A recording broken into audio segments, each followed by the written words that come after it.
Répondre à des obligations d'activité d'insertion ou être suspendu, voire radié du RSA, voici la nouvelle ligne directrice du gouvernement.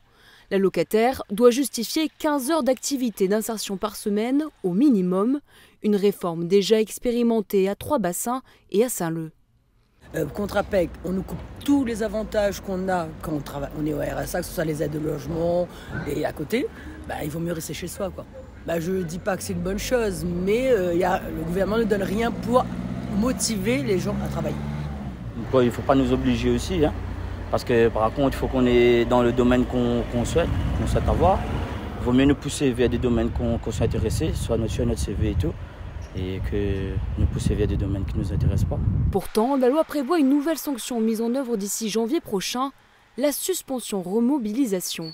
Autrement dit, un allocataire peut perdre son RSA jusqu'à ce qu'il finisse par répondre à ses obligations. La loi de juillet 2023 précise en effet lorsque le demandeur d'emploi refuse à 2 reprises, sans motif légitime, une offre raisonnable d'emploi, sa radiation de la liste des demandeurs d'emploi est prononcée ou les allocations mentionnées sont supprimées. La refonte des droits et devoirs, elle a plutôt pour vocation de remobiliser la personne. C'est pas de sanctionner systématiquement dès qu'il y a un manquement qui est constaté, mais plutôt d'avoir un système plus progressif qui va favoriser et remobiliser la personne, améliorer aussi son accompagnement, puisque du coup, elle va pouvoir peut-être comprendre un peu plus quels sont ses droits et devoirs et du coup les risques qu'elle peut avoir avec la suspension potentielle de son allocation. Un dossier technique dont les contours restent à préciser, un sujet également politique. Lors d'une assemblée plénière, il y a tout juste une semaine,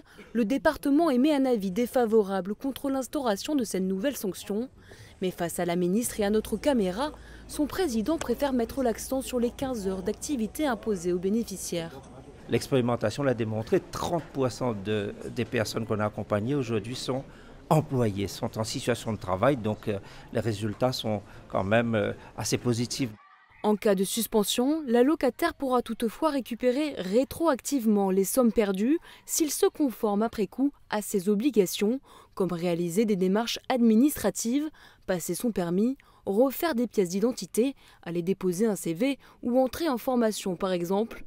À La Réunion, 95 000 personnes sont allocataires du RSA.